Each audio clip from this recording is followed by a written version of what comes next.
Selamat pagi anak-anak. Apa kabar hari ini?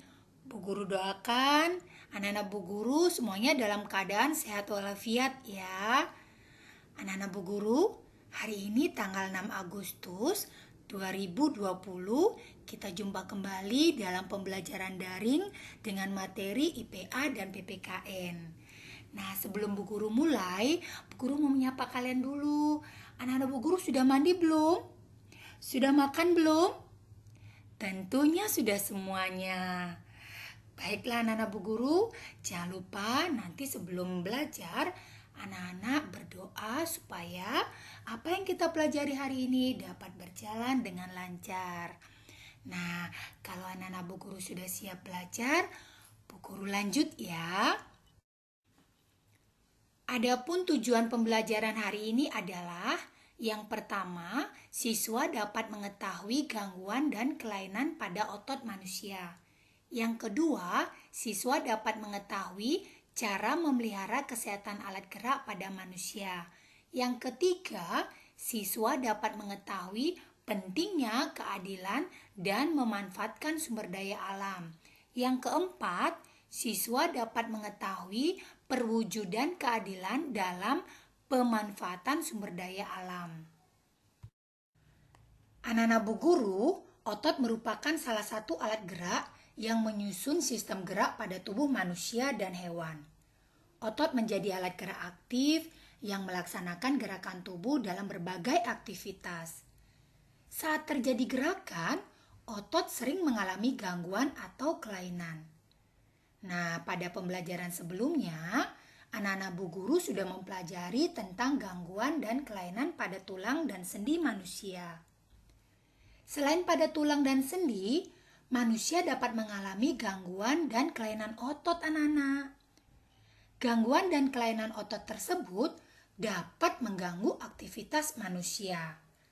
Nah, berikut akan Bu Guru ulas tentang beberapa bentuk gangguan dan kelainan pada otot manusia. Yang pertama, Bu Guru, ada kejang otot. Nah, kejang otot terjadi karena otot melakukan kerja terus-menerus tanpa henti.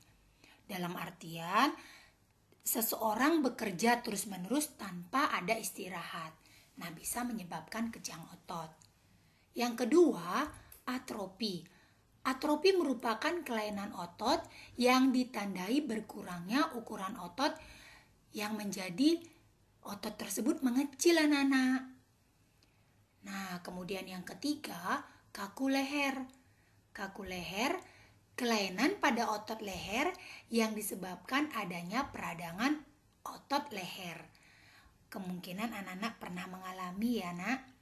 Nah, misalnya kalian tidak bisa menoleh ke kanan ataupun ke kiri karena leher kalian sakit. Nah, itu merupakan kaku leher ya, Nak. Berikutnya yang keempat adalah tetanus. Tetanus merupakan gangguan otot yang disebabkan adanya infeksi bakteri Clostridium tetani. Nah, otot di seluruh tubuh menjadi kaku dan tegang. Berikutnya yang kelima adalah hernia abdominal, di mana robeknya otot dinding perut yang menyebabkan usus melorot ke rongga perut. Kemudian yang keenam, hipertrofi. Nah, kelainan otot yang cenderung bersifat positif anak-anak Bu Guru. Kenapa begitu ya? Karena ditandai dengan membesarnya jaringan otot sehingga menjadi kuat. Kenapa? Karena otot sering dilatih. Paham anak Bu Guru? Oke, kalau sudah paham Bu Guru lanjut ya. Nah, selanjutnya setelah Bu Guru membahas tentang gangguan dan kelainan pada otot manusia, Bu Guru akan menjelaskan tentang langkah-langkah mencegah terjadinya kram otot. Nah, diingat ya anak Bu Guru, ada langkah-langkah untuk mencegah terjadinya kram otot. Nah, langkah pertama yaitu lakukan peregangan dan pemijitan otot ketika kram terjadi. Yang kedua, penuhi kebutuhan cairan minimal 8 gelas per hari. Nah, anak-anak harus minum 8 gelas minimal sehari ya, anak-anak. Yang ketiga, batasi konsumsi alkohol.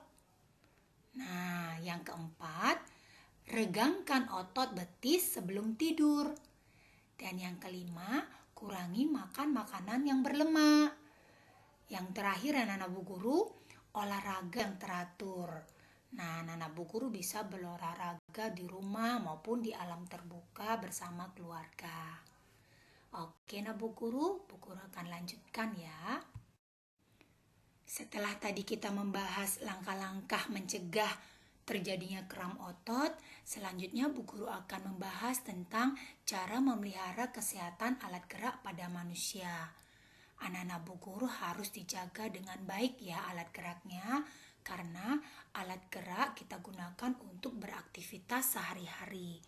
Nah, ada beberapa cara memelihara kesehatan alat gerak, yaitu yang pertama, berolahraga secara teratur. Yang kedua, konsumsi susu, telur, minyak ikan, dan sering berjemur di pagi hari agar tubuh menghasilkan vitamin D, Nana. Kemudian yang ketiga, mencegah osteoporosis. Nah, untuk mencegah osteoporosis, anak-anak konsumsilah makanan yang mengandung kalsium. Nah, yang keempat, ibu hamil disarankan banyak-banyak makan sayuran, minum susu. Nah, supaya bagaimana? Nah, untuk mencegah kelainan bentuk tulang kaki O dan X. Nah, supaya adik bayi lahir dengan sehat dan sempurna. Nah, begitu anak-anak Bu Guru. Jadi jangan lupa rawat, peliharalah kesehatan alat gerak anak-anak. Oke, Bu Guru lanjut ya, Nana. Setelah tadi kita membahas materi IPA, Ibu Guru akan lanjutkan ke materi PPKN. Nah, Bu Guru akan membahas tentang pentingnya keadilan dalam memanfaatkan sumber daya alam. Anak-anak Bu Guru, perlu anak-anak Bu Guru ketahui bahwa pada pasal 33 ayat 3 pada Undang-Undang Dasar Negara Republik Indonesia tahun 1945, di sana menegaskan bahwa bumi dan air dan kekayaan alam yang terkandung di dalamnya dikuasai oleh negara dan dipergunakan untuk sebesar-besar kemakmuran rakyat. Nah, pasal tersebut anak-anak Bu Guru menjelaskan bahwa warga negara Indonesia mendapatkan keadilan dalam memanfaatkan sumber daya alam yang ada di Indonesia, yang bertujuan untuk menciptakan kesejahteraan serta kemakmuran bagi seluruh masyarakat Indonesia, Nana. Nah, dengan tujuan tersebut, sesuai dengan bunyi sila kelima Pancasila, yaitu keadilan sosial bagi seluruh rakyat Indonesia. Nah, wujud keadilan tersebut adalah keseimbangan antara hak dan kewajiban anak-anak. Nah, sekarang Bu Guru akan bahas tentang hak daripada warga masyarakat atau warga negara Indonesia. Nah, hak warga negara terhadap sumber daya alam adalah sebagai berikut. Yang pertama, memanfaatkan sumber daya alam sebagai sumber mata pencarian. Yang kedua, memanfaatkan sumber daya alam untuk kebutuhan sehari-hari. Yang ketiga, memanfaatkan sumber daya alam untuk menanam tanaman pangan. Yang keempat, menggunakan sebagai tempat tinggal anak-anak Bu Guru. Nah, Bu Guru akan lanjutkan ke berikutnya. Setelah tadi kita membahas tentang hak warga negara dalam mengelola sumber daya alam, selanjutnya kita akan membahas tentang kewajiban warga negara dalam mengelola sumber daya alam. Nah, apa saja kewajiban warga negara dalam mengelola sumber daya alam? Bu Guru akan bahas dari pertama ya. Yang pertama, menggunakan air sesuai kebutuhan. Nah, jadi anak-anak tidak boleh boros dengan air ya. Yang kedua, melestarikan lingkungan seperti penghijauan hutan. Nah, hutan harus kita jaga dengan baik supaya tidak gundul. Nah, bagaimana caranya? Lakukan reboisasi, penanaman hutan kembali. Nah, yang ketiga, tidak membuang limbah ataupun sampah ke laut. Kemudian yang keempat, tidak melakukan eksploitasi minyak bumi anak-anak Bu Guru. Nah, demikian kewajiban warga negara dalam mengelola sumber daya alam. Paham anak Bu Guru? Oke, Bu Guru lanjut ya. Selanjutnya kita akan membahas tentang perwujudan keadilan dalam pemanfaatan sumber daya alam. Nah, anak-anak Bu Guru, bagaimana penerapan nilai keadilan dalam berbagai lingkungan ya? Sekarang akan Bu Guru bahas satu persatu. Yang pertama di lingkungan keluarga. Nah, bagaimana di lingkungan keluarga? Yaitu setiap anak berhak mendapatkan kasih sayang. Yang kedua, pembagian tugas rumah yang adil. Kemudian tidak bermewah-mewahan. Yang terakhir, saling menolong sesama anggota keluarga. Nah, kemudian yang kedua di lingkungan sekolah. Bagaimana seharusnya kita di lingkungan sekolah? Yang pertama, tidak membeda-bedakan teman.